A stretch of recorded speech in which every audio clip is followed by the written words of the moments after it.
여러분은 자신이 구원받은 사실에 대해 얼마나 감사하고 있고 또한 감격해하고 있는가.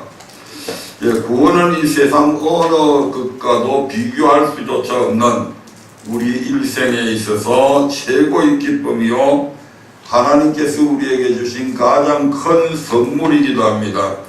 그래서 이 사람을 알고 믿는 사람은 부귀영화를 누리며 많은 지식을 가진 세상 사람들을 부러워하기보다는 오히려 그들을 불쌍히 여기는 마음들을 갖고 삽니다. 왜냐하면 그들이 가지고 있는 그 모든 것 불과 몇 년 아니면 몇십 년 아니면 다 내려놓고 갈 것을 알기 때문에 그 이후에는 지옥에 들어간다는 것을 알기 때문에 그렇습니다. 하지만 이러한 엄청난 구원을 우리 하나님께서 값없이 주시기 위해서 우리 하나님은 엄청난 대가를 지불하셔야 했습니다. 그것이 무엇입니까? 바로 당신의 사랑하는 독생자 예수를 이 땅에 보내셔서 십자가 죽음에 내어 놓으셔야 했던 것입니다.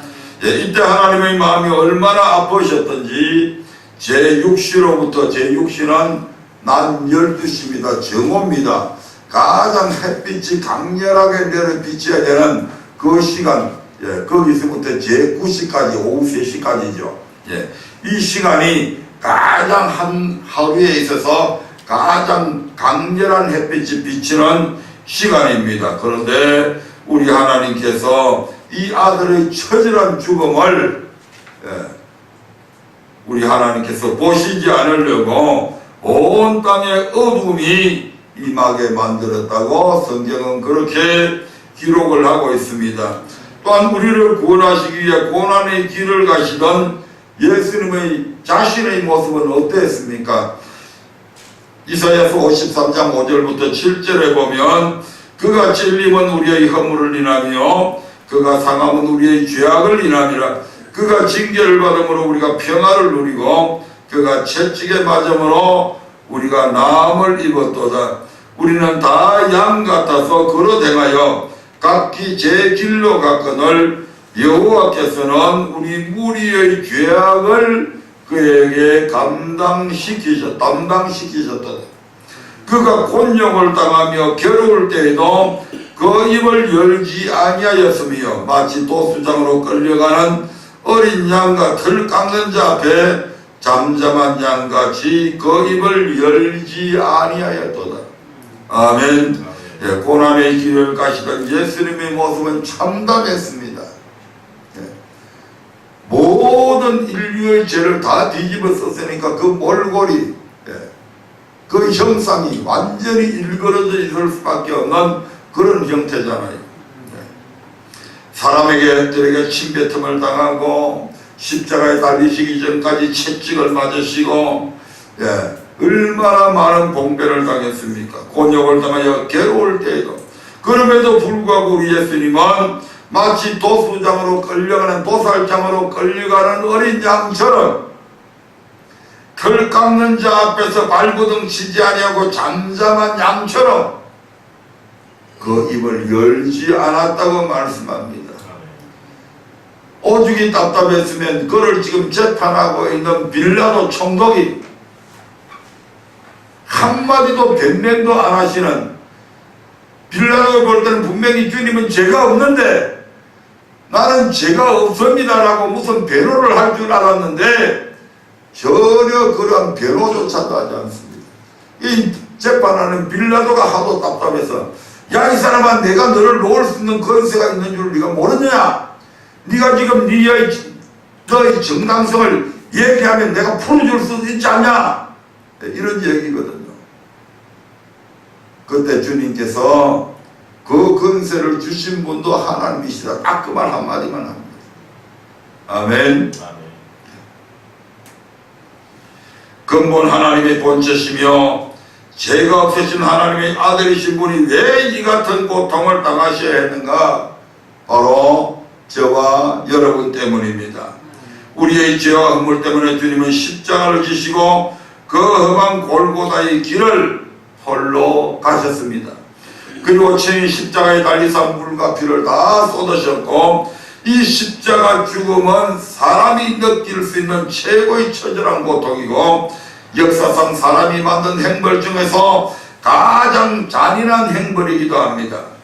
십자가 위에서 물과 피를 다 쏟으시는 그 고통이 얼마나 크셨던지 예수님은 마지막 순간에 하늘을 향하여 이렇게 절규합니다. 엘리 엘리 라마 사박다니, 하나님이여 하나님이여 어찌하여 나를 버리시나이까. 네. 어쩌면 주님은 이러한 육체적인 어떤 고통보다도 이 정신적인 고통, 하나님으로부터 지금 내가 버림받았다고 하는 이 정신적인 고통이 훨씬 됐을 줄로 믿습니다. 하나님은 사랑하는 독생자를 이렇게 십자가에 못 박혀 죽게 하시면서까지 벌레만도 못한 우리를 구원하시고자 하셨다 이 말입니다. 사랑하는 성도 여러분, 그러므로 우리는 하나님의 이 엄청난 사랑을 결코 잊어서는 안 될 것입니다. 아멘. 우리는 하늘을 두루마리 삼고 바다를 먹물 삼아도 다 기록할 수 없는 하나님의 그 큰 사랑으로 말미암아 구원을 받았습니다. 그러면 하나님께서 이 같은 사랑으로 우리를 구원하신 목적이 무엇일까? 이번 시간에는 그 목적을 이스라엘 백성들의 출애굽 사건을 통해서 알아보므로 함께 말씀의 은혜를 나누고자 합니다. 우리를 구원하신 목적은 신약시대에 보면 그 목적이 뚜렷하게 나타나지 있지 않아요. 근데 신약의 그림자인 구약의 이스라엘 백성들의 출애굽 사건들을 보면 그 부분들이 얼마나 자세하게 나와 있는지 모릅니다. 그래서 일단 우리를 구원하신 목적을 제대로 알기 위해서는 이스라엘 백성을 애굽에서 구원하신 목적과 동일하기 때문에 이스라엘 백성을 구원하신 목적을 먼저 살펴보려고 합니다. 그래서 우리를 구원하신 목적을 살펴보기 전에 먼저 애굽에서 종살이하던 이스라엘 백성을 구원하신 목적이 무엇인지 먼저 살펴보고자 합니다. 하나님은 이스라엘 백성을 애굽에서 구원하시기 위해서 모세를 애굽에 있는 바로에게 보냅니다. 그러나 하나님은 이스라엘 백성을 자손을 단번에 구원하지 아니하시고 바로의 마음을 강팍하게 해서 애굽에 10가지 재앙을 내리시죠. 피, 재앙, 개구리, 이, 파리, 악질, 독종, 그 다음에 우박, 메뚜기, 그 다음에 태양을 캄캄하게 3일 동안 만들어버리는 그러한 기적들, 그 다음에 맨 마지막으로 바로의 장자로부터 시작해서 저 옥에 있는 사람의 장자까지, 그리고 모든 가축의 처음 난 새끼까지 다 죽여버리는 그러한 놀라운 재앙을 내립니다. 그리고 이제 하나님께서는 이렇게 이제 한 가지 재앙을 내리시기 전에 모세를 하여금 늘 바로에게 먼저 찾아가게 만들잖아요. 그러면서 바로에게 본이 하나님의 말씀을 전하게 하시는데 그 말씀 가운데 이스라엘 자손을 애굽에서 구속하여 내시는 목적이 기록되어져 있음을 보게 됩니다. 오늘 우리가 봤던 본문의 말씀 3장 12절 다시 한 번 더 읽어보겠습니다. 3장 12절입니다. 시작. 하나님이 가라사대 내가 정녕 너와 함께 있으리라. 내가 백성을 애굽에서 인도하여 낸 후에 너희가 이 산에서 하나님을 섬기리니 이것이 내가 너를 보낸 증거니라. 아멘. 이 말씀이 무슨 뜻입니까? 모세가 이스라엘 백성을 애굽에서 인도하여 낸 후에 그들이 지금 모세가 서 있는 이 산에서 하나님을 섬기게 될 것이다. 아멘. 바꾸어 말하면 이 산에서 하나님을 섬기게 하기 위해서 이스라엘 자손을 애굽에서 인도해 내신다. 지금 이런 말씀이거든요. 그러면 여기서 이 산은 어디를 가르칩니까? 출애굽기 7장 16절을 한번 보겠습니다. 출애굽기 7장 16절입니다. 예, 같이 읽어봅니다. 시작. 그에게 이르기를 히브리 사람의 하나님 여호와께서 나를 왕에게 보내어 이르시되 내 백성을 보내라 그들이 광야에서 나를 섬길 것이니라 하였으나 이제까지 내가 듣지 아니하도다. 이 산에서 하나님을 섬기리라는 말씀을 여기 출애굽기 7장 16절에서는 광야에서 하나님을 섬길 것이라고 하는 말씀으로 달리 표현하고 있음을 볼 수 있습니다. 그러면 이 광야는 어디를 의미하는가? 사도행전 7장 38절에서는 이 광야를 가리켜서 광야교회라고 말씀하고 있습니다. 따라서 이 산에서 하나님을 섬기리라고 하는 말은 광야교회에서 하나님을 섬기리라고 하신 말씀과 동일한 말씀이다 이 말입니다. 이는 결국 광야교회에서 하나님을 섬기게 하기 위해서 이스라엘 백성들을 애굽에서 구원하셨다는 말씀이 됩니다. 하나님은 이것을 바로가 이스라엘 백성을 보내줄 때까지 10가지 마지막 재앙을 당하고 나서 바로가 보내주잖아요. 그러기 전까지 매번 바로에게 가서 말씀을 전할 때마다 반복해서 마치 앵무새처럼 이 말씀을 계속해서 바로에게 전합니다. 이제 그 말씀들을 찾아보도록 하겠습니다. 방금 출애굽기 7장 16절은 봤고요. 8장 1절 한번 보겠습니다. 출애굽기 8장 1절입니다. 시작. 여호와께서 모세에게 이르시되 너는 바로에게 가서 그에게 이르기를 여호와의 말씀에 내 백성을 보내라 그들이 나를 섬길 것이니라. 내 백성을 보내라 그들이 나를 섬길 것이다. 20절 보겠습니다. 시작. 여호와께서 모세에게 이르시되 아침에 일찍이 일어나 바로 앞에 서라. 그가 물러나오리니 그에게 이르기를 여호와의 말씀에 내 백성을 보내라 그들이 나를 섬길 것이니라. 내 백성을 보내라 그들이 나를 섬길 것이니라. 9장 1절도 보겠습니다. 시작. 여호와께서 모세에게 이르시되 바로에게 들어가서 그에게 이르라. 히브리 사람의 하나님 여호와께서 말씀하시기를 내 백성을 보내라 그들이 나를 섬길 것이니라. 그들이 나를 섬길 것이다. 13절 보겠습니다. 시작. 여호와께서 모세에게 이르시되 아침에 일찍이 일어나 바로 앞에 서서 그에게 이르기를 히브리 사람의 하나님 여호와의 말씀에 내 백성을 보내라 그들이 나를 섬길 것이니라. 내 백성을 보내라 그들이 나를 섬길 것이니라. 10장 3절 한번 보겠습니다.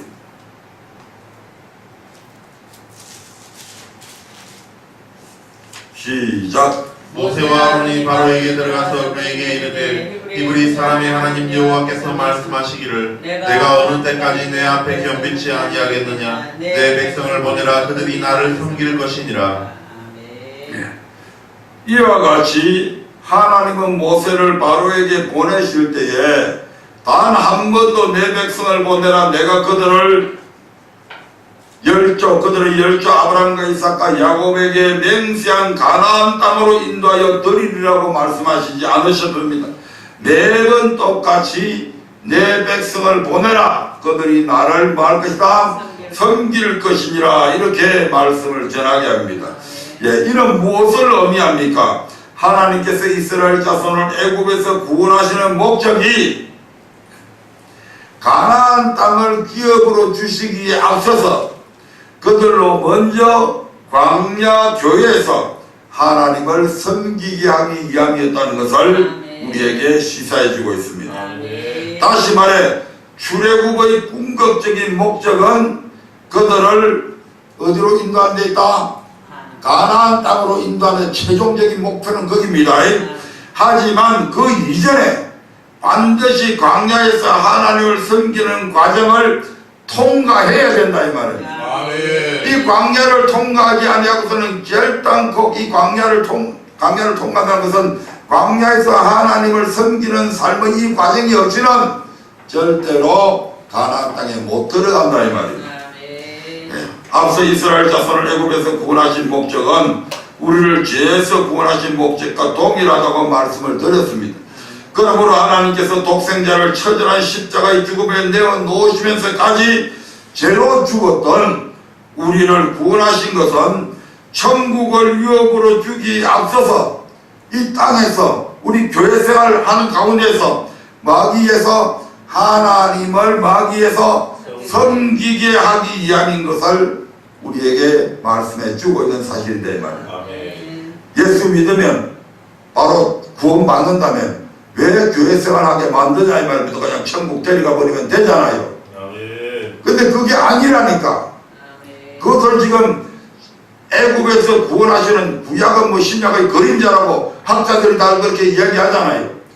그러면 이 이스라엘 그림자인 이 이스라엘 백성들의 모습을 보자 이 말입니다. 그들을 지금 애굽에서 구원해내신 가나안 땅에 들어가기 전에 반드시 뭘 통과해야 된다? 광야 교회를 통과해야 된다. 아멘. 그 광야 교회를 통해서 하나님을 제대로 섬겨야 비로소 가나안 땅에 간다 이 말입니다. 아멘. 마찬가지로 신약 시대에 있어서 예수 믿는 사람들을 바로 천국으로 데려가는 것이 아니라 예수 믿는 사람들을 어디로 인도한다? 교회로 인도해서 교회 생활을 하게 만들어서 교회 생활, 그것도 그냥 교회 생활이 아니고 이 교회 생활을 통해 하나님께서 낮추고 시험해서 그런 낮추고 시험하는 가운데서도 하나님을 제대로 섬길 때에 그 사람들을 어디로 인도한다? 천국으로 인도한다 이 말이에요. 아멘. 말씀을 통해서 다시 확인해 보겠습니다. 이 출애굽의 목적은 그 시대로부터 1400년이 지난 후에 초대교회에서도 똑같이 선포됩니다. 사도행전 7장 6절부터 7절의 말씀을 보겠습니다. 사도행전 7장 6절부터 7절입니다. 시작. 하나님이 또 이같이 말씀하시되 그 씨가 다른 땅에 나그네 되리니 그 땅 사람이 종을 삼아 400년 동안을 괴롭게 하리라 하시고 또 가나안에 종 삼는 나라를 내가 심판하리니 그 후에 저희가 나와서 이곳에서 나를 섬기리라 하시고 아멘. 그 씨가 다른 땅에 나가는데 아브라함의 씨, 아브라함의 후손들이 다른 땅, 즉 애굽이라고 하는 땅에서 뭐가 된다? 나그네가 되고 그 땅 사람, 즉 애굽 사람이 종을 삼아서 400년 동안을 이 이스라엘 백성들을 괴롭게 하리라 이렇게 말씀하시고 그 다음에 뭐라고 했다고요? 또 가라사대 종 삼는 나라를 종을 삼은 애굽 사람들이 이스라엘 백성들을 종을 삼았잖아요. 그 종 삼은 애굽 나라를 내가 심판하겠다. 그 후에 이스라엘 백성들이 나와서 이곳에서 저 어디에서 광야 교회에서 나를 섬기리라 하시고 아멘. 네, 이 말씀은 스데반 집사가 순교하기 전 아브라함의 때부터 시작해서 이스라엘 역사를 설교한 내용 중에 일부분입니다. 스데반 집사는 아브라함의 후손 곧 이스라엘이 애굽 땅에서 400년간 괴롭힘을 당한 후 구원받은 목적이 바로 이곳 광야에서 하나님을 섬기기 위함이었다며 출애굽의 목적을 정확하게 설명을 하고 있습니다. 아멘. 이 외에도 히브리서 기자 또한 예수 그리스도께서 자신을 하나님께 드려 우리를 구원하신 것은 하나님을 섬기게 하기 위함이라고 말씀을 하고 있습니다. 예, 히브리서 9장 14절의 말씀을 한번 보겠습니다. 히브리서 9장 14절입니다.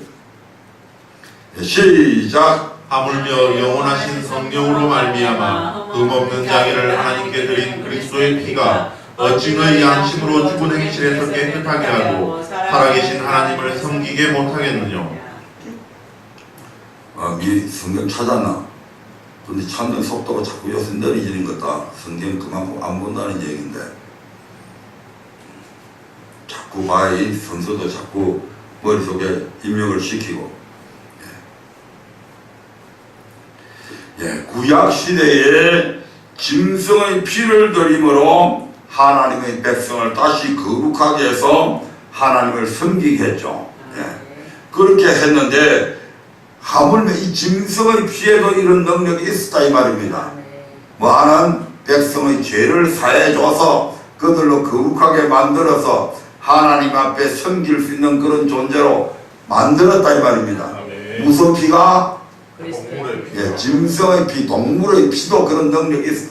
하물며 흠없으신 예수 그리스도께서 자기 육체를 하나님께 드린 그 피가 어찌 우리를 죽은 행실에서 깨끗하게 하지 못하고 살아계신 하나님을 섬기게 하지 못하겠느냐? 지금 이렇게 반문을 하고 있지 않습니까? 이는 그리스도께서 자기의 육체를 들여 그 피로 우리를 구원하신 목적이 어디에 있다? 하나님을, 살아계신 하나님을 섬기게 하기 위함이라는 말과 같은 말입니다. 아멘. 이처럼 신구약 시대를 물어나고 성경은 우리를 구원하신 목적을 하나님을 섬기게 하기 위함이라고 말씀하고 있습니다. 아멘. 그러므로 우리가 살아가는 삶의 목표가 무엇이든지 궁극적으로는 하나님을 섬기기 위함이어야 한다 이 말입니다. 아멘. 사람마다 자기의 삶의 목표가 있죠. 어린 아이들한테 너는 다음에 뭐가 될래? 예, 나는 대통령이 될래요. 옛날에 꿈은 그랬는데 요즘 막 이 TV 드라마 같은 것도 많이 보고 그러면서 소방관들이 용감해 보였나 봐. 그 어떤 애들은 나는 소방관이 될래요. 예, 이런 식으로 얘기하긴 합니다. 인생들이 살아가면서 자기 삶의 목표가 있죠. 그 목표가 어떤 목표든지 간에 예를 들어서 나는 판검사가 되겠다. 나는 뭐 국회의원이 되겠다. 나는 뭐 장차 이런 직업을 갖겠다. 사람마다 나는 삼성전자에 들어가는 게 목표다. 이런 사람마다 목표가 있잖아요.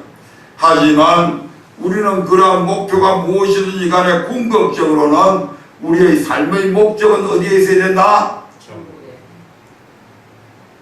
오늘 말씀의 주제가 하나님을 많은 것이다. 섬기는 데 있잖아요. 우리의 삶의 목적은 목표가 무엇이든지 간에 내가 대통령이 되건 국회의원이 되건 판검사가 되든 시장이 되건 뭐 공무원이 되건 무슨 목표를 두더라도 우리의 목적 자체는 어디에 있어야 된다? 하나님을 섬기는 데 있어야 된다. 내가 공무원 생활을 하면서 그 속에서 내가 정말 크리스찬다운 삶을 통해서 그 공무원 사회 속에서 하나님을 섬기는 모습이 어떠한가를 보여줘야 되겠다. 이런 목적을 갖고 해야 된다 이 말입니다. 나는 판검사가 돼서 떼돈을 벌어야겠다. 다른 사람들부터 뭐 돈을 뇌물을 받고 이렇게 해서 큰 부자가 돼야 되겠다. 또는 나는 우리 집에 우리 아버지가 너무 어릴 때부터 억울한 일을 많이 당해서 나는 검사가 돼서 우리 아버지의 이러한 억울함을 풀어줘야 되겠다. 그 검사가 되려는 목표를 그런 목적을 가지고 하는 사람보다는 나는 검사가 되어서 억울한 사람들이 잡혀오지 않고 정말 범인들을 제대로 분별해서 찾아서 그런 사람들을 벌함으로 말미암아 하나님의 공의를 세울 수 있는 그런 검사가 되어야 되겠다. 이런 목적이 되어야 된다 이 말이죠. 그것이 하나님을 섬기는 거잖아요. 나는 국회의원에 대해서 세비만 꿀떡꿀떡 받아먹고 거수기처럼 손만 드는 그런 국회의원이 아니라 정말 이 나라 이 민족이 잘 살 수 있는 그런 좋은 훌륭한 법을 만들어서 하나님께 영광을 돌릴 수 있는 이 나라 모든 크리스찬을 불문하고 모든 사람들이 동성애법이나 그런 악법을 못 만들도록 해서 정말 하나님 백성답게 살아갈 수 있는 그런 법을 만들 수 있는 나는 그런 국회의원이 되어야 되겠다. 뭐 이런 그래서 우리의 삶의 목표가 무엇이든지 간에 우리의 목적 자체는 어디에 있어야 된다? 하나님을 섬기는 데 있어야 된다. 아멘. 그러면 우리는 두 번째로 우리는 하나님을 어떻게 섬겨야 될까? 하나님을 섬기는데 오늘 대한민국에 1200만의 크리스찬이 있어서 그들 나름대로 하나님을 섬긴다고 얘기하잖아요. 근데 과연 그들의 섬김이 정말 하나님께서 요구하시는 그런 섬김일까? 전혀 아니란 말이에요. 오히려 하나님을 대적하는 편에 서 있는 그런 섬김의 모습들이 너무너무 많이 있잖아요. 그래서 두 번째로 우리가 생각해 볼 것은 우리는 하나님을 어떻게 섬겨야 할까라는 얘기입니다. 신명기 6장 20절부터 24절을 한번 보겠습니다. 신명기 6장 20절부터 24절입니다.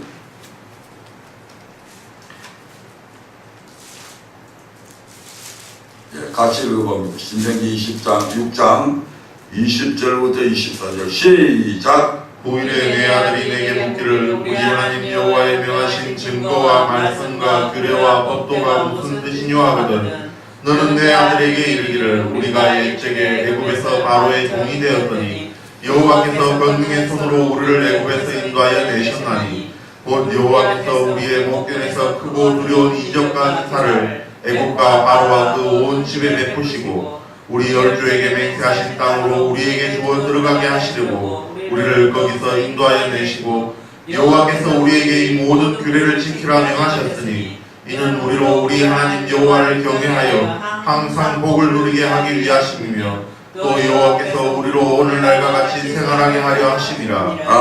아멘.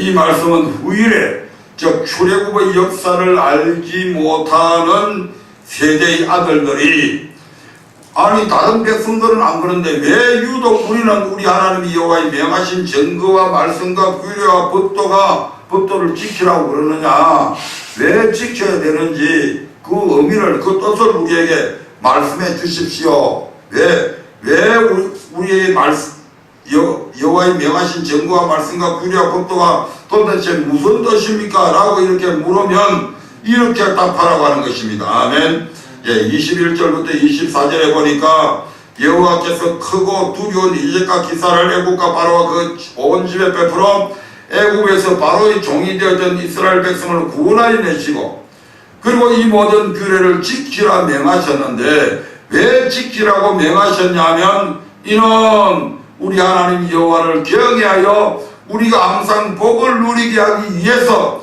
이것을 지키라고 하셨다. 아멘. 그렇게 답하라고 하는 것입니다. 아멘. 간단히 말하면 우리 하나님께서 크고 두려운 이적과 기사로 이스라엘 백성을 애굽에서 구원하신 목적이 여호와의 명하신 규례와 법도를 지켜서 여호와를 경외하게 하기 위해서 그렇게 지키라고 명한다 이 말입니다. 아멘. 아멘. 앞서 출애굽기에서 찾아본 이스라엘의 출애굽 목적은 하나님을 많은 것이다. 섬기기 하기 위함이다.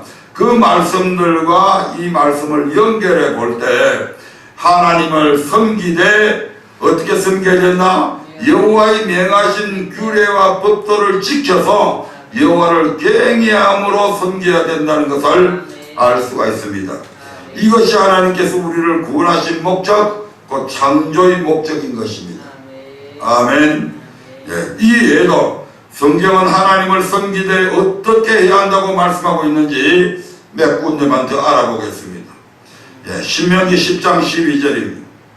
신명기 10장 12절입니다.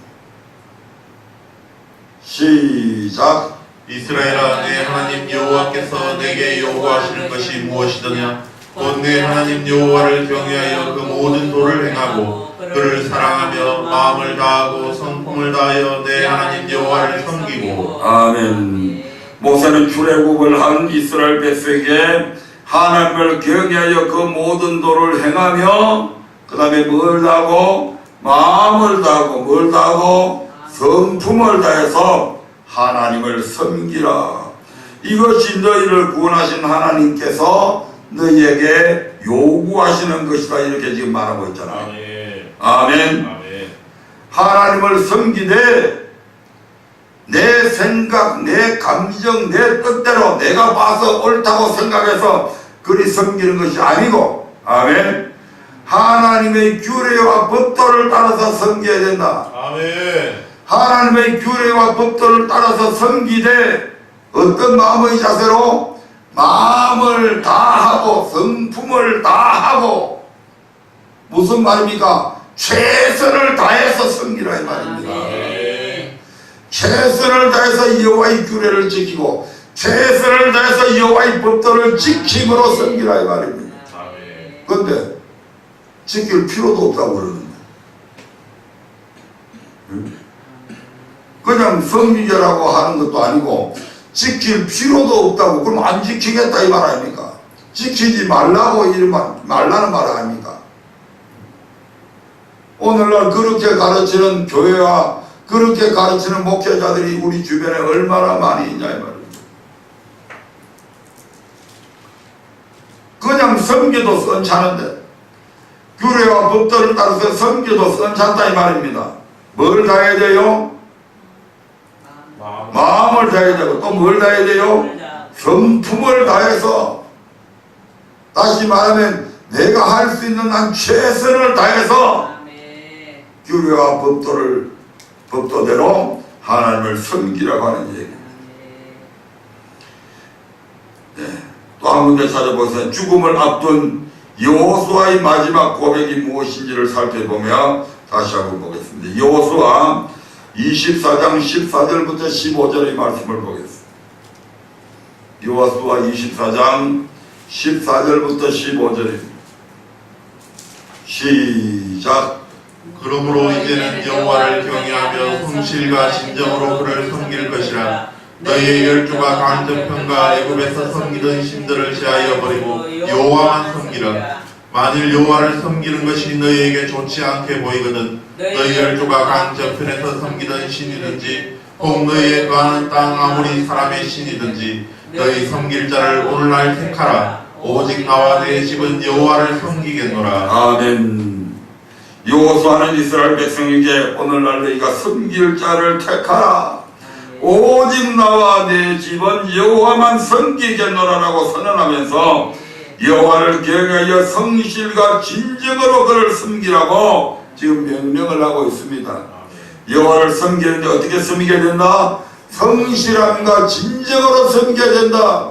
외식하는 자들처럼 사람에게 보이기 위해서 섬기는 그런 모습 안 된다 이 말입니다. 행식과 외식에 치우친 그런 섬김이 아닌, 누가 보든지 보지 않든지, 랍비가 있든지 없든지, 제사장 앞이든지 아니든지, 목사가 있든지 없든지 상관없이 우리 하나님께서 어디에든 계시지 않습니까? 직장에도 계시고 내가 살아가는 모든 삶의 공간 안에 우리 하나님 여호와께서 계신다 이 말입니다. 그 하나님이 보시는 그 앞에서 늘 성실함으로 진실됨으로 섬기라고 지금 그렇게 교훈을 하고 있지 않습니까? 신약시대의 사도 바울은 어떻게 말씀하고 있는지 한번 살펴보겠습니다. 로마서 12장 11절입니다. 로마서 12장 11절입니다. 시작. 예, 로마서 12장 11절 시작. 부지런하여 게으르지 말고 열심으로 품고 주를 섬기라. 부지런하여 게으르지 말고 열심을 품고 주를 섬기라. 이렇게 말씀. 부지런하십시다. 게으름 피지 마십시다. 핑계하지 마십시다. 부지런해. 게으르면 안 돼. 하나님을 섬기는 데서. 세상 일은 열심히 부지런히 하면서 하나님을 섬기는 일은 게으르면 안 된다 이 말입니다.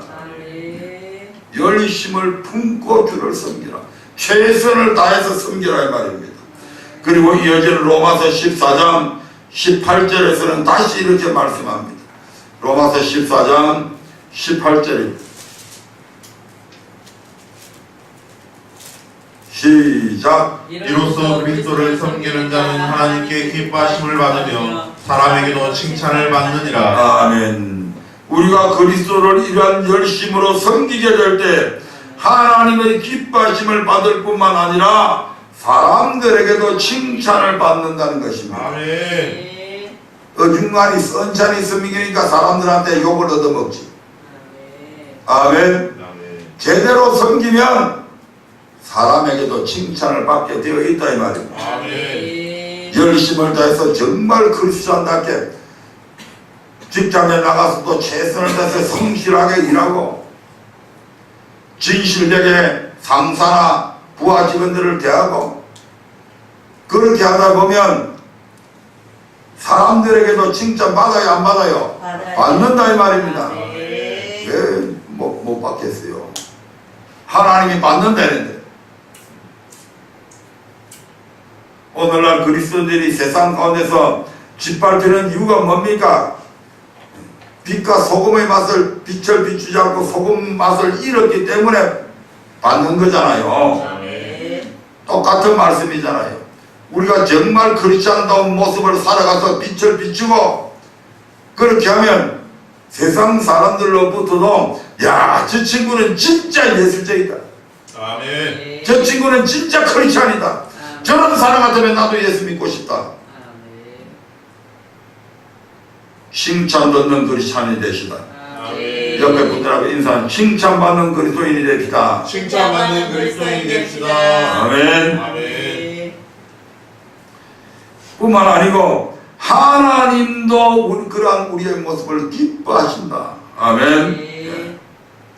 세 번째로, 그러면 구원받은 성도들이 하나님을 섬기게 하는 이유가 무엇일까요? 예수 믿고 구원받았다면, 천국까지 간다면 그런 자세로 섬길 필요가 없잖아요. 그렇지 않아도 천국 갈 텐데. 구원받은 성도들이 하나님을 섬기게 하는 이유가 무엇일까? 예. 솔로몬의 전도서를 통해서 그 이유를 한번 알아보려고 합니다. 솔로몬은 어떤 사람입니까?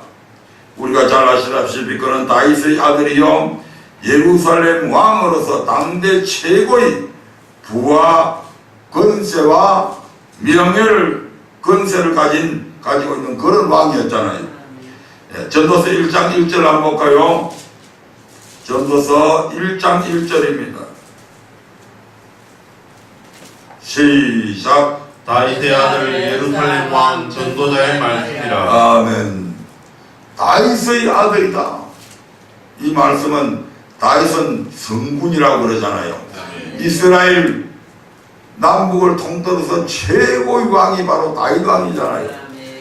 일평생에 하나님의 마음에 합한 자로 인정받았던 다윗아. 그 다윗왕의 아들이 바로 누구라고? 나 솔로몬이다. 그래서 솔로몬은 다윗의 아들 된 것을 얼마나 자부심이 당당하게 자랑하고 있는지 모릅니다. 다윗의 아들 예루살렘 왕 전도자의 말씀이다. 네. 따라서 다윗이나 솔로몬은 왕권을 누리되 절대적인 왕권을 갖고 있었잖아요. 아멘. 어느 누구도 감히 다윗이나 솔로몬에게 왕이여 이건 부당합니다 이런 소리를 듣지 않는 왕이라. 다윗왕과 솔로몬의 말 한마디면 일사천리로 모든 일들이 다 진행되고 통과되어졌습니다. 아멘. 뿐만 아니라 이 솔로몬은 하나님으로부터 전무후무한 지혜를 받은 자였습니다. 열왕기상 3장 12절의 말씀을 한번 보겠습니다. 열왕기상 3장 12절. 그는 나이가 어린 나이에 왕위에 등극하게 됩니다. 자기 위에 기라성 같은 나이 많은 왕자들이 귤귤이 있잖아요. 아멘. 다윗은 거의 막내와 마찬가지의, 물론 다윗은 막내는 아니지만 막내와 마찬가지의 그런 위치에 있었습니다. 그런 어린 나이에 왕으로 등극했으니까 그가 여러 가지 두려움이 있겠죠. 그가 하나님 앞에 일천번제를 드리면서 하나님께서 내가 네게 무엇을 하여 줄꼬? 라고 했을 때 바로 솔로몬이 이것을 구하여서 하나님 앞에 응답을 받습니다. 읽어보겠습니다. 시작. 내가 내 말대로 하여 내게 지혜롭고 총명한 마음을 주노니 너의 전에도 너와 같은 자가 없었거니와 너의 후에도 너와 같은 자가 일어남이 없으리라. 아멘. 다윗의 이전에도 다윗의 이후에도 다윗보다 솔로몬 이전에도 솔로몬 이후에도 솔로몬처럼 지혜로운 자는 없었다. 아멘. 이것은 솔로몬이 이 땅에 있는 사람들 중에서 최고의 지혜자였다 이 말이에요. 아멘. 아멘. 네. 그러나 그는 부친 다윗과 같이 온전한 마음으로 하나님을 섬기지는 않았습니다. 아멘. 오히려 하나님께서 헤아리에 속한 것에는 만족이 없다고 말씀하셨는데도 불구하고 내 이전의 사람들은 나처럼 그런 지혜가 없었어. 내가 가지고 있는 이런 엄청난 부도 없었어. 내가 가지고 있는 막강한 이런 권세가 없었어.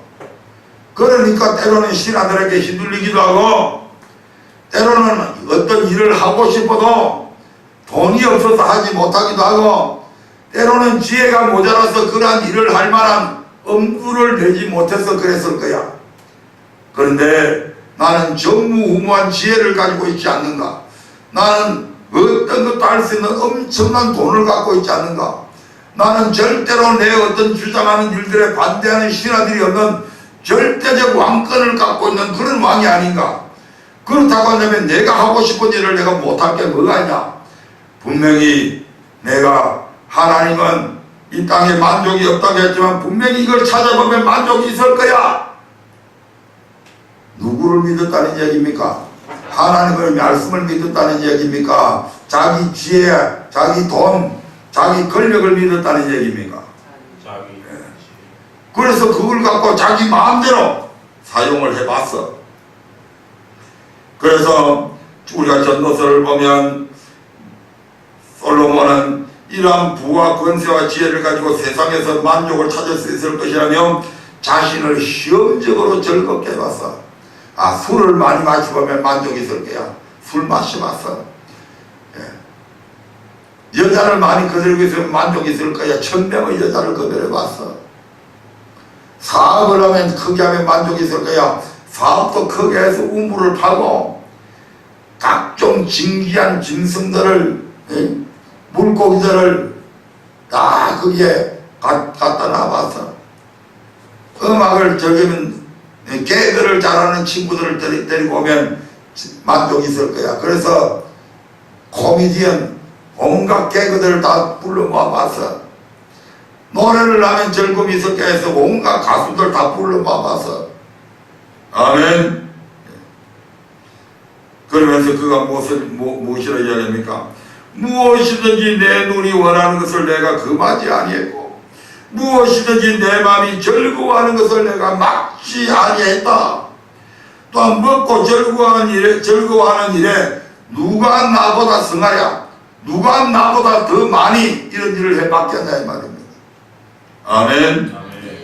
그 정도로 솔로몬은 세상에서 사람이 누릴 수 있는 모든 것들을 다 누려보았다고 해도 과언이 아닙니다. 이런 그가 인생의 항원에 어떤 결론을 내립니까? 전도서의 시작인 전도서 1장 2절 말씀을 함께 읽어보겠습니다. 1장 1절 2절입니다. 전도서 1장 1절 2절 시작. 다윗의 아들 예루살렘 왕 전도자의 말씀이라. 전도자가 가로되 헛되고 헛되며 헛되고 헛되니 모든 것이 헛되도다. 아멘. 세상에 만족이 있을 것이라며 온갖 쾌락을 누려봤던 솔로몬은 이같이 전도서의 시작에서 헛되고 헛되며 헛되고 헛되니 모든 것이 헛되도다라고 고백하고 있습니다. 그러면 전도서의 마지막 장에서는 솔로몬은 어떤 결론을 내리고 있을까요? 전도서 12장 1절을 한번 보겠습니다. 전도서 12장 1절입니다. 시작. 너는 청년의 때 곧 공고한 날이 이르기 전 나는 아무 날이 없다고 할 해가 가깝기 전에 너의 창조자를 기억하라. 아멘. 여기에서 청년의 때라고 하는 것은 젊은 시절을 뜻하는 말이 아니라 아직 하나님을 섬길 수 있는 시간이 남아 있을 때를 말합니다. 아멘. 그때에 무엇을 기억해라? 창조자를 기억해라. 즉 창조의 목적대로 하나님을 섬기라는 얘기입니다.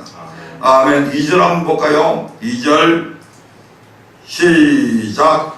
해와 빛과 달과 별들이 어둡기 전에 네 뒤에 구름이 다시 일어나기 전에 그러하라. 아멘. 해와 빛과 달과 별들이 어둡기 전에 하나님을 섬기라고 강조하여 말하는데 그때는 언제를 말할까요? 마태복음 24장 29절부터 30절의 말씀을 한번 보겠습니다. 마태복음 24장 29절부터 30절 시작. 그날 한란 후에 즉시 해가 어두워지며 달이 빛을 내지 아니하며 별들이 하늘에서 떨어지며 하늘의 권능들이 흔들리리라. 그때 인자의 징조가 하늘에서 보이겠고 그때 땅의 모든 족속들이 통곡하며 그들이 인자가 구름을 타고 능력과 큰 영광으로 오는 것을 보리라. 아멘. 그때는 어떤 때냐면 그날 한란 후를 얘기합니다. 아멘. 그날 한란 후에 적시 해가 어두워지며 달이 빛을 내지 아니하며 별들이 하늘에서 떨어지며 하늘의 권능들이 흔들리고 그때에 인자가 구름을 타고 능력과 큰 영광으로 오실 것이라고 말씀합니다. 따라서 해와 달과 별들이 어둡기 전에 창조자를 기억하라는 말씀은 그리스도께서 구름을 타고 강림하시기 전에 즉 곧 인류의 종말이 이르기 전에 창조자를 기억하라는 말로 창조의 목적대로 살아라고 하는 것입니다. 주님께서 재림하시고 난 이후에는 돌이키고 해도 돌이킬 수 있는 기회가 없어진다 이 말입니다. 그렇게 기회 있을 때에 그 기회가 한없이 있는 건 아니다 이 말입니다. 그렇게 기회가 있을 때에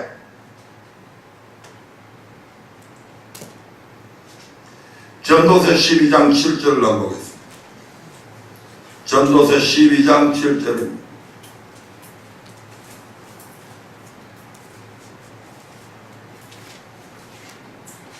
시작. 늙은 여절이 땅으로 돌아가고 신은 그 주신 하나님께 돌아가기 전에 기억하라. 아멘. 이 말은 무슨 뜻입니까?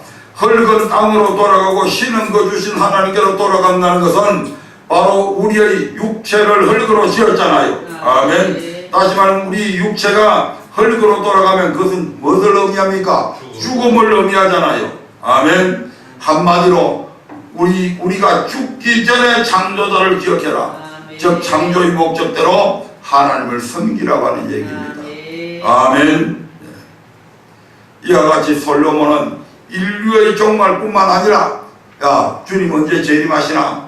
야 2050년이나 돼야 재림할 거다. 그러면 아직까지 시간이 있네. 그러니까 그때까지는 좀 흥청망청 놀아도 되겠네. 그리고 한 2050년 정도 오는 것 때문에 2048년이나 49년쯤 돼서 그때 돼서 돌이켜서 잘 믿으면 되겠네? 아니란 말이에요. 아멘. 인류의 종말도 있지만 개인의 종말도 있다 이 말입니다. 예, 전도서 12장 1절 2절은 인류의 종말을 얘기하고 있고 전도서 12장 7절의 말씀은 개인의 종말을 의미하고 있다 이 말입니다. 아, 제 친구는 뭐 아파갖고 저렇게 병석에 누워있으니까 내보다 빨리 죽겠네. 아니! 그래놓고 그날 밤에 나는 좀 더 오래 살겠네. 그래서 신나서 술 처먹고 가다가 운전해 가다가 그냥 교통사고 만나서 죽어버려. 아멘. 개인의 종말은 개인의 죽음은 순서가 없다 이 말입니다. 꼭 아픈 사람이 먼저 죽는 것도 아니고 아멘. 건강한 약한 사람이 먼저 죽는 것도 아니고 건장한 사람들도 얼마든지 먼저 죽을 수 있다 이 말입니다. 어른이 먼저 죽는 것이 아니고 아이들도 먼저 죽는 일들이 허다하다 이 말입니다. 그러면 솔로몬은 왜 이렇게 창조의 목적을 기억해서 하나님을 섬기라고 거듭 말하고 있습니까? 전도서 12장 14절을 보겠습니다.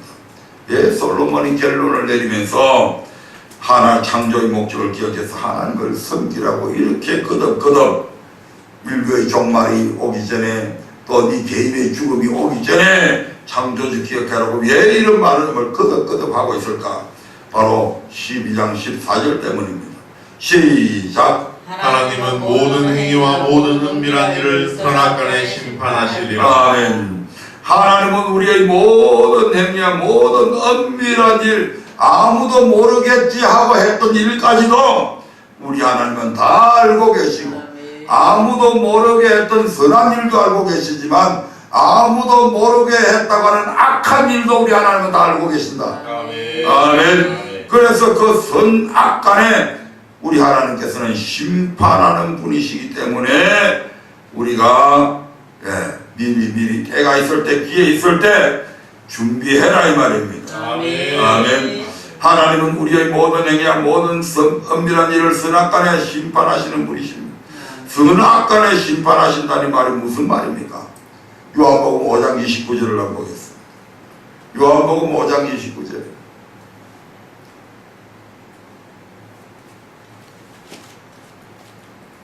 선악간에 어떻게 심판하는 것인지 시작. 선한 일을 행한 자는 생명의 부활로 악한 일을 행한 자는 심판의 부활로 나오리라. 아멘. 예, 선악간의 심판하신다는 말씀은 이처럼 선한 일을 행하는 사람은 생명의 부활로 나오게 만들어지고 악한 일을 행하는 자들은 심판의 부활로 나오게 해준다는 뜻입니다. 즉 생명의 부활은 쉽게 해서 천국에 들어가는 구원을 얻게 해준다는 뜻이고 심판의 부활은 둘째 사망 곧 불과 유황못에 던져지는 지옥에 들어간다. 따라서 선한 일을 행하는 자는 천국에 들어가지만 악한 일을 행하는 자는 지옥에 던져지게 되어 있습니다. 그렇다면 도대체 선한 일은 무엇이고 악한 일은 무엇일까? 먼저 선한 일이 무엇인지 에베소서 2장 10절의 말씀을 한번 보겠습니다. 이제 다 됐습니다. 에베소서 2장 10절입니다. 시작. 우리는 그의 만드신 바라 그리스도 예수 안에서 선한 일을 위하여 지으심을 받은 자니 이 일은 하나님이 전에 예비하사 우리로 그 가운데서 행하게 하려 하심이니라. 아멘. 우리는 하나님께서 만드신 바다, 즉 하나님께서 만드신 피조물이다 이 말입니다. 아멘. 무엇을 위해서? 그리스도 예수 안에서 선한 일을 행하도록 하기 위해서 하나님께서 우리를 창조했다. 아멘. 따라서 이 말씀은 하나님께서 우리를 만드신 목적, 창조의 목적이 예수 안에서 선한 일을 위함이라고 말씀하고 있습니다. 한마디로 선한 일은 창조의 목적대로 사는 것을 의미합니다. 아멘. 그러면 창조의 목적이 무엇입니까? 앞서 말씀드렸듯이 하나님께서 사람을 창조하신 목적은 여호와의 명령을 지켜서 하나님을 경외하기 위함이라고 말씀드렸지 않습니까? 이 창조의 목적을 전도서 12장 13절에서는 사람의 본분이다 이렇게 말씀하고 있습니다. 네, 전도서 12장 13절입니다. 시작. 일의 결국을 다 들었으니 하나님을 경외하고 그 명령을 지킬지어다. 이것이 사람의 본분이니라. 아멘. 하나님을 경외하고 그 명령을 지키는 것, 이것이 마땅히 사람이 행해야 될 본분이다. 아멘. 아멘. 따라서 선한 일을 행하는 자는 생명의 부활로 나오리라는 말씀은 창조의 목적대로 여호와의 명령을 지켜 경외한 자, 다른 말로 하나님을 섬긴 자는 마지막 날에 생명의 부활로 나오게 된다는 뜻입니다. 아멘. 아멘. 하나님을 많은 자, 섬기는 예, 섬기는 자, 경외함으로 섬기는 자가 예, 선한 일을 행하는 자고 예, 마지막 날에 생명의 부활로 나오게 된다는 것입니다. 그러면 악한 일을 행하는 자는 어떤 사람을 뜻할까? 예, 예레미야 2장 19절의 말씀을 한번 보겠습니다. 예레미야 2장 19절. 거기에 보면 악이 무엇인지 이렇게 기록을 하고 있습니다. 시작. 내 악이 너를 징계하겠고 내 배역이 너를 책할 것이라. 그런즉 내 하나님 여호와를 버림과 내 속에 나를 경외함이 없는 것이 악이요 고통인 줄 알라. 주 만군의 여호와의 말이니라. 구원받은 백성의 마음에 여호와를 경외함이 없는 것이 악이라고 말씀합니다. 아멘. 여호와를 경외함이 없으니까, 두려움이 없으니까 지멋대로 생활하잖아요. 아멘. 하나님의 명령을 따라 하나님을 섬기는 것이 아니라 지 기분 내편대로 하나님을 섬기다가 어린 일 당하면 그때마다 하나님을 마치 심부름꾼이나 되는 것처럼 하나님 이거 해주세요, 저거 해주세요.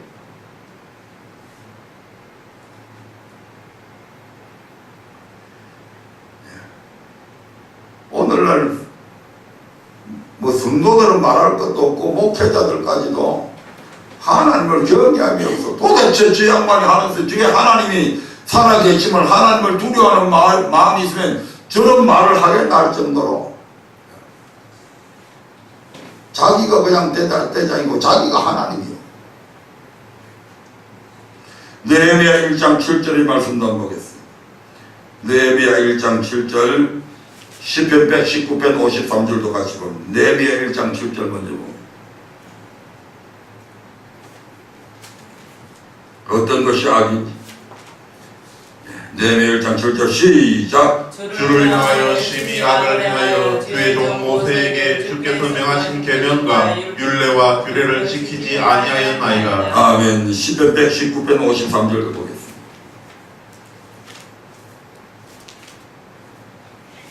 (119편) 53절 시작. 주의 율법을 버린 악인들을 인하여 내가 맹렬한 노예에 잡혔나이다. 아멘. 여호와께서 명하신 계명과 율례와 규례를 지키지 않는 것이 뭐다? 악을 행하는 것이다. 여호와께서 누구를 통해서? 모세를 통해서 명하신 계명과 율례와 규례를 지키지 않는 것이 뭐 하는 것이다? 악을 행하는 것이다. 근데 많은 목회자들이 뭐라고 얘기합니까? 율법 지킬 필요 없다. 안 지켜도 된다. 그렇게 말하는 사람들이 지키겠어요? 안 지키잖아요. 그럼 그 사람들이 뭘 행한다 말입니까? 악을 행한다. 그러면서도 자기들이 천국 간대. 못 가.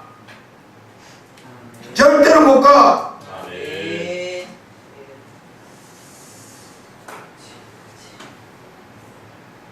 악한 일을 행하는 자는 심판을 구하는데 어디 보내려고? 지옥 보내려고.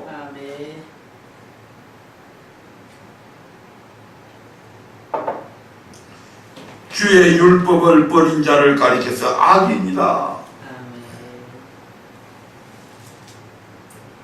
그런데 율법을 말도 하지 말라고. 율법이라고 하는 말을, 지금은 은혜의 시대고 복음의 시대인데 율법이라고 하는 말도 꺼내지 못하게 만들잖아요. 악한 자들, 자기들은 선하게 산다고 말하겠지. 하지만 하나님이 편이고 하나님이 말씀에 비추어 볼 때 그들은 악한 자입니다. 따라서 악을 행하는 자는 하나님의 계명과 율례와 규례를 지키지 않고 도리어 주의 율법을 버려 여호와를 경외하지 아니하는 자를 말합니다. 이런 자는 마지막 날에 심판의 부활, 곧 지옥의 판결을 받게 된다는 것입니다. 결론적으로 선악간에 심판하신다라는 말씀은 하나님은 구원받은 우리가 하나님을 섬겼는지 섬기지 않았는지, 다시 말해 하나님께서 우리를 죄에서 구원하여 주신 목적대로 살았는지 살지 않았는지를 시험하신다는 것입니다. 그래서 솔로몬은 인류의 종말이 이르기 전에, 개인의 종말이 이르기 전에, 즉 하나님께서 우리를 심판하시기 전에 창조의 목적대로 하나님을 섬기라고 전파했던 것입니다. 아멘. 이 사실은 말라기서에서 보면 더 정확하게 기록이 되어 있는데 시간 관계에서 오늘은 여기까지 하고 다음 시간에 다시 이 말씀을 한번 뒤돌아 간략하게 설명을 하고 말라기서로 넘어가서 하나님을 경외하는 자와 경외하지 않는 자, 하나님을 섬기는 자와 섬기지 않는 자에 대해서 우리 하나님께서 어떻게 심판하시는지에 대해서 한 번 더 말씀을 드리고 마치려고 합니다. 다 같이 기도하겠습니다.